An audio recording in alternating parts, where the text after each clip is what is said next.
Hi, mummies and daddies. Welcome back to my new vlog, which is going to be a parenting vlog. और आज का जो topic है that is all about PPD, that is postpartum depression.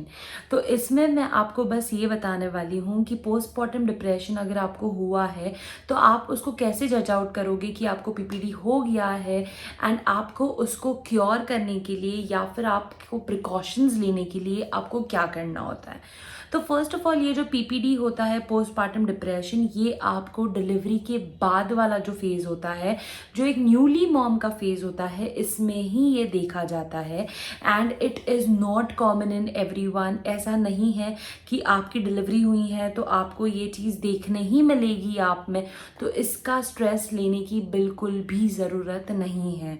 अब और एक चीज़, during your pregnancy जब भी कोई भी ऊंच नीच होती है, if you need help of anyone या फिर आपको कोई दिक्कत जा रही है तो उसके लिए you should consult your gynaecologist या फिर आप आपके नियर वंस की हेल्प ले सकते हो बेझिझक। बिल्कुल भी दिमाग में ये नहीं सोचना है कि यार मैं कितनी बार हेल्प के लिए मांगूँ, मैं कितनी हेल्प लूँ, लोग क्या बोलेंगे। No, there is nothing to worry about it. You just ask for the help because you are in that situation, of course. उसके बाद जब एक न्यूली मॉम बन जाती हैं, like a women when she becomes a mom, तो बहुत new chapter होता है उसकी लाइफ का, एक न्यू फेज होता है। तो ऑफ कोर्स हमें दूसरों की ज़रूरत पड़ती है, और क्यों नहीं पड़ेगी, because that is a new chapter of your life. You are not experienced, आपको ये फर्स्ट टाइम एक्सपीरियंस करने मिल रहा है, तो ऑफ कोर्स कि हमें सबकी मदद लेनी पड़ेगी। तो ये जो सिचुएशन होता है पीपीडी, इसमें थोड़े से अप्स एंड डाउन्स होते हैं जो एक नॉर्मल मॉमी के बिहेवियर में होता है। तो एक न्यू मॉमी इसमें क्या क्या अलग चेंजेस देखती है, मैं आपके साथ पहले वो शेयर करती हूँ कि क्या सिम्टम्स रहते हैं एक पीपीडी मॉमी के अंदर। तो सबसे पहले is she struggling with few things, that is, उसमें एक चीज़ होती है फ्रीक्वेंट क्राइंग, बहुत ज़्यादा बिना रीज़न का रोना आना, दैट इज़ अ सिम्टम। बहुत हार्मोनल चेंजेस होते हैं, मैं बहुत like I agree to it, but बिना रीज़न का रोना आना, that is a symptom of PPD and you just have to consult your gynaecologist for that, और आपको या फिर आपके लव्ड वंस की हेल्प लेनी होगी। बिना रीज़न का अगर रोना आता है तो there is of course a reason, so that is a thing. Second चीज़ होती है स्लीपलेस नाइट, आपको रात में बिल्कुल भी सोना लाइक होता ही नहीं है, नींद आती ही नहीं है, so that is a thing. Sleepless nights या फिर स्लीपलेसनेस आप ये देख पाओगे, जैसे न्यूली बॉर्न बेबी जो होता है वो रात में बहुत कम सोता है। तो एक मॉम क्या चाहती है कि जब बेबी सो रहा है तब एक मॉम सोती है, that is a new mom. तो इसलिए बोला जाता है ना कि बेबी जब सो रहा है तो एक न्यू मॉम ने अपनी नींद कंप्लीट कर लेनी चाहिए। तभी भी दिमाग में हज़ारों चीज़ें चलना और नींद नहीं आना, that is also symptom of PPD. Next symptom जो हमें देखने मिलता है दैट इज़ मूड चेंज, भयंकर वाला मूड चेंज देखने मिलता है। अभी अगर आप एकदम काम हो, एकदम अच्छा लग रहा है आपको, और एकदम से आपका टेम्पर हाई हो जाए, या फिर किसी के बात का बहुत जल्दी बुरा लग जाए, या फिर बहुत ज़्यादा गुस्सा आता है, अंदर से बहुत चिड़चिड़ हो रही है, you are not satisfied with yourself, you are not happy with yourself, तो that is also a symptom of PPD. आपको इसको कंसल्ट करना पड़ेगा। और अगर आपके ये 1% भी आप में आपको ये सिम्टम्स लग रहे हैं खुद में, तो बेझिझक आप आपके हस्बैंड की हेल्प ले सकते हो, आप आपके लव्ड वंस की हेल्प ले सकते हो, और सबसे बड़ी बात, आपको आपके गायनेकोलॉजिस्ट की हेल्प लेनी ही पड़ेगी। बिकॉज इससे क्या होगा कि अगर आप ये सिम्टम्स के ऊपर अगर आप ध्यान नहीं दोगे तो this will affect the bond with your baby. अगर आपका वो बॉन्ड अफेक्ट होगा तो आपका मिल्क प्रोडक्शन के लिए दिक्कत होगी, आपका जो न्यूली मॉमी फेज जो चल रहा है उसमें सारी चीज़ें ऊपर नीचे हो जाएगी। तो you have to consult your doctor for this and it is very very very important.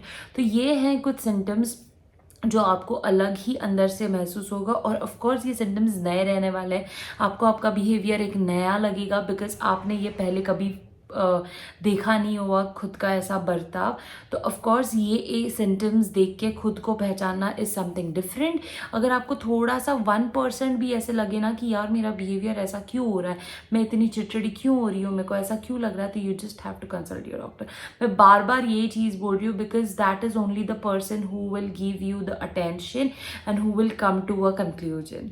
Now the next thing I want to share with you guys is कि हमने इसको क्योर करने के लिए क्या करना चाहिए, या फिर इसको एक प्रिकॉशन के तौर पे हमने क्या करना चाहिए।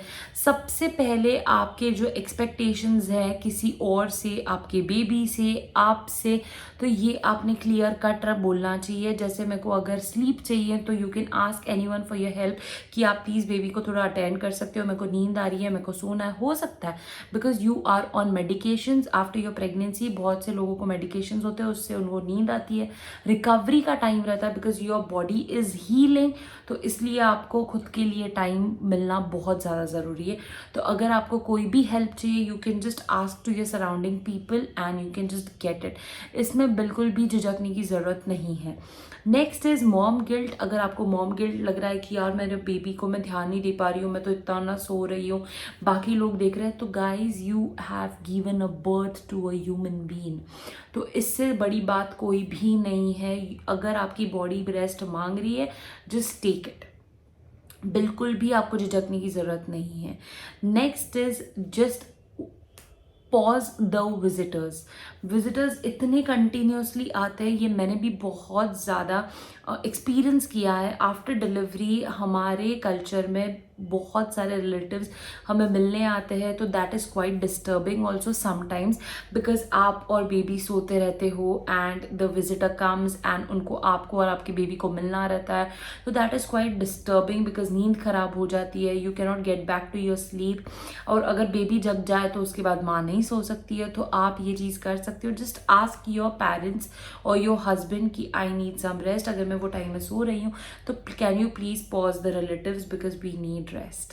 नेक्स्ट इज सबसे इम्पॉर्टेंट, जब बेबी सो रहा है try to sleep because baby जैसा वेकअप हो जाएगा उसके बाद हमें वो एक मॉम गिल्ट रहता है और हम नहीं सो पाते हैं। ये मेरे साथ भी हो जाता है, मेरे को सब बोलते थे वो सो रही है तो सो जाओ सो जाओ, बट मेरे को नींद नहीं आती थी, तो दैट इज़ अ थिंग। तो मैंने बाद में ये कोशिश करी कि body needs rest and sleep, तो ही मैं फ्रेश रह पाऊंगी, मिल्क प्रोडक्शन अच्छा रहेगा, सारी हेल्थ अच्छी रहेगी। तो just try when the baby sleeps you have to sleep. Next is कि हमें बोला जाता है कि एक ही रूम में बंद रहो, 40 डेज बंद रहो, ये वो, तो guys I just want to tell you ऐसा नहीं बोला जाता है कि बेड से नीचे ना उतरो, आप बेझिझक बेड से नीचे उतरो, थोड़ा सा मूवमेंट रखो बॉडी में, एक चक्कर लगा के आ जाओ घर में, तो आपको एक फ्रेशनेस मिलेगा। बिकॉज चार दीवारों के बीच में अगर रहना that is a very very very pathetic thing. तो थोड़ा सा आप रूम के बाहर निकल के थोड़ा सा मूव अराउंड करके, थोड़ा सा हॉल में लिविंग एरिया में सबसे बैठ के बात करके then again you can come and rest, but थोड़ा सा बॉडी को मूवमेंट रखोगे ना तो आप उस चीज़ से जल्दी बाहर निकलोगे, you will be freshed. Because अकेले लेटे रहना बेबी के साथ it is quite disturbing, mobile भी हम ज़्यादा नहीं देख सकते हैं, तो what you can do is talk to your loved ones, थोड़ा सा वॉक करो, थोड़ा सा आपको कल्चर अलग लगेगा, बाहर की हवा लगेगी। बाहर मतलब मैं ये नहीं बोल रही हूँ कि घर के बाहर चले जाओ, बट थोड़ा सा एक घर में एक माहौल मिल जाता है, तो थोड़ा सा you can sit, you can talk, that is not the thing कि आपको पूरे टाइम रेस्ट करना रहता है। And the second last thing I want to tell you is support husband's support. Ask for your husband's support.